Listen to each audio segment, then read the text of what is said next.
Yo. Man, me being an 80s horror flick lover, I come to realize that, man, Freddy Krueger was a plug, bro. If you remember from, Nightmare on Elm Street Part 3, Dream Warriors, when the boy popped up in the alley with the hypodermic needles on his finger. Come on, man. We just didn't catch it as kids, but check this out, man. Y'all know A Nightmare on Elm Street was a cult classic back in the day. I don't know if y'all enjoyed horror movies at one point in your life, but growing up, I watched quite a bit of them. And I just noticed that Freddy was a plug. How does boy just pop up with hypodermic needles on his fingers and they already got some kind of, some smack in it or whatever?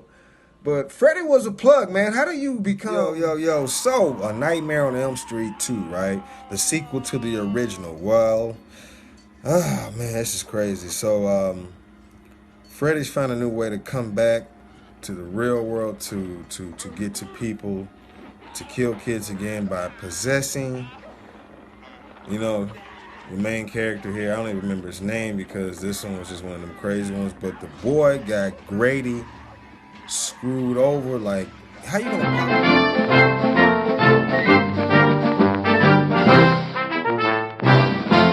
pop? Okay, so going back to the Nightmare on Elm Street series, we rewind back to part 1, the original Nightmare on Elm Street, where Nancy is seen taking a hot bubble bath. She's had a hard week.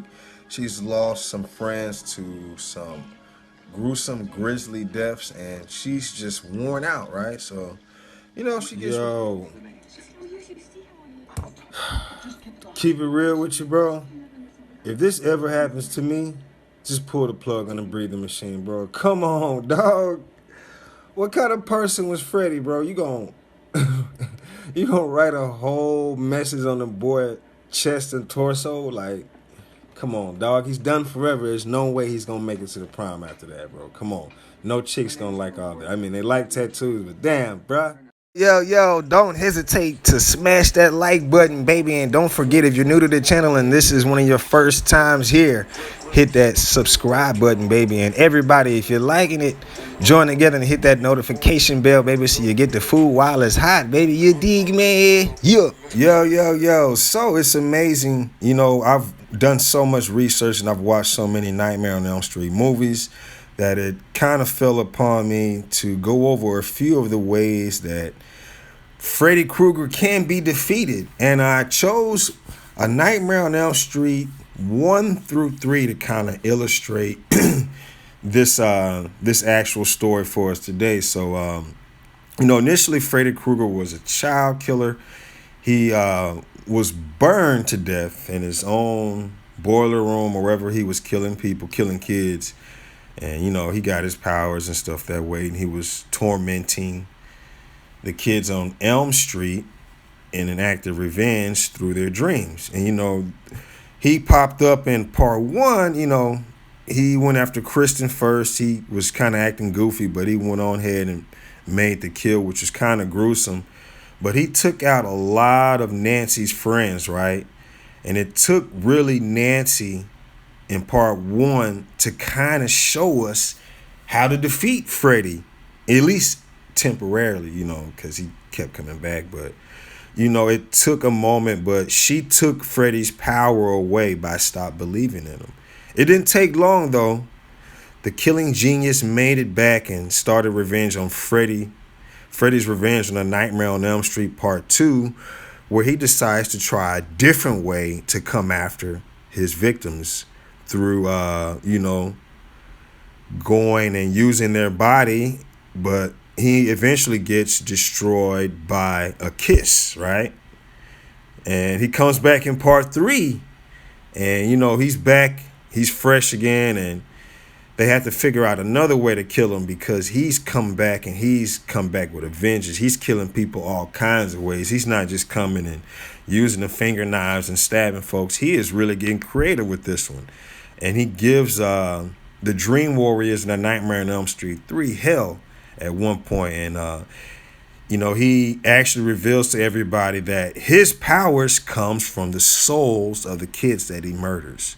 And, in part 3, we get to see how each individual, how their powers come into play. There's Joey. He has the power to, I guess his voice breaks shit up. There's Kincaid.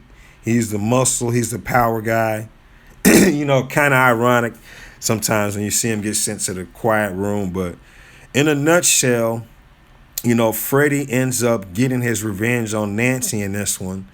But she sacrifices her own self in effort to defeat Freddy for good. They found out that they have to lay Freddy's bones to rest, bury his bones on hollow ground, and, you know, douse him with holy water, and then, you know, tap his forehead with the cross, and eventually that takes care of Freddy for part 3. So in a nutshell, 1 through 3, to defeat Freddy, it really took for them to, I guess, take away all of his power by removing all fear of him, you know.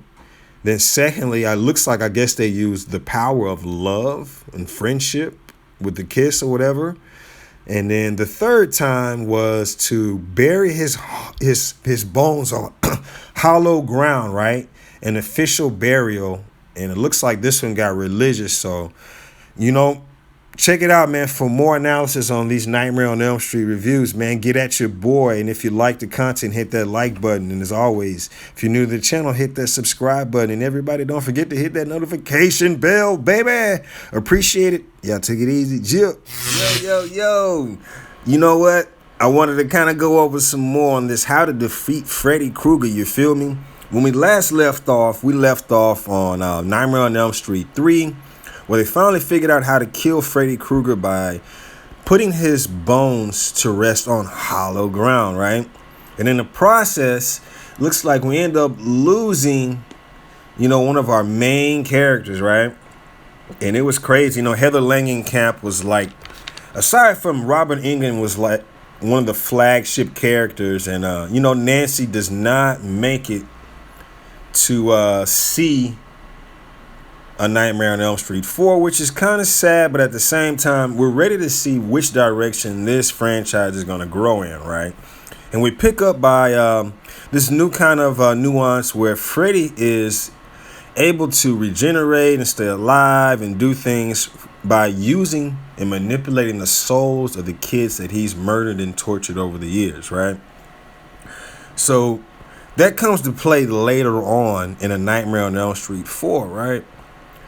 But, you know, in the 4th Elm Street segment, right, Joey, Kincaid, and Kristen, you know, they are the last Elm Street survivors, right? They made it out of 3 by the skin of their teeth.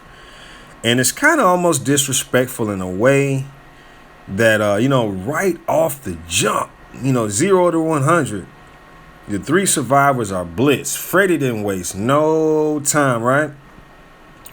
He went after Kincaid. He went after Joey. And it seemed like, man, we ain't even watched 15 minutes of film. But, hey, you know, that's, you know, different director, different kind of direction. But, you know, Joey dies his traditional way, you know, looking at some topless model and somehow getting distracted and dying. But that's crazy how, you know, they did Kincaid. You know, first of all, his dog peed on the ground to help resurrect Freddy in the first place.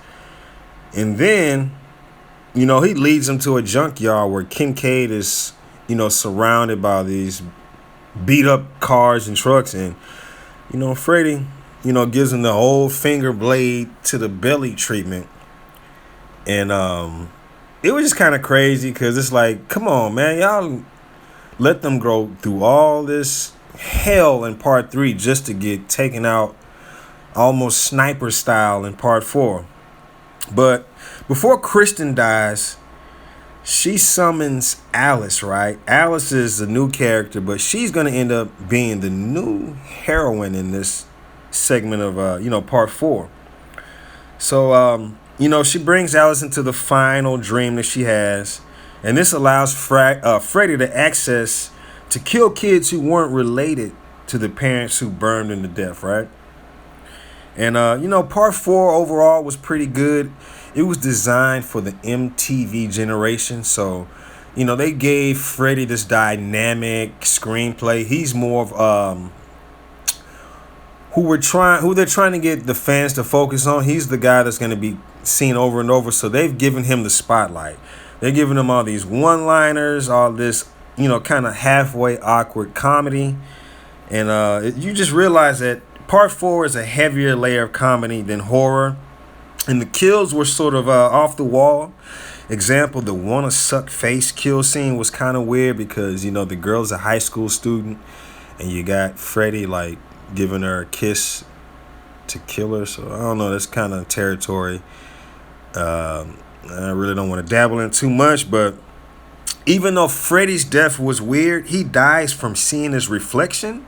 But the cool part was that the souls that he had got power from, those were the souls that, you know, end up ripping them apart in the end and tearing them apart. And that's how they defeated Freddy in A Nightmare on Elm Street Part 4, The Dream Master. Thank you so much for sticking in there the whole 4 minutes. If you like the content, hit like. If you're new to the channel, I ask you to please hit that subscribe button so you can get the new videos that come out. And don't forget to hit that notification bell, baby, so you'll get them right fresh off the grill. You dig? Yeah, get at me, baby. Yeah.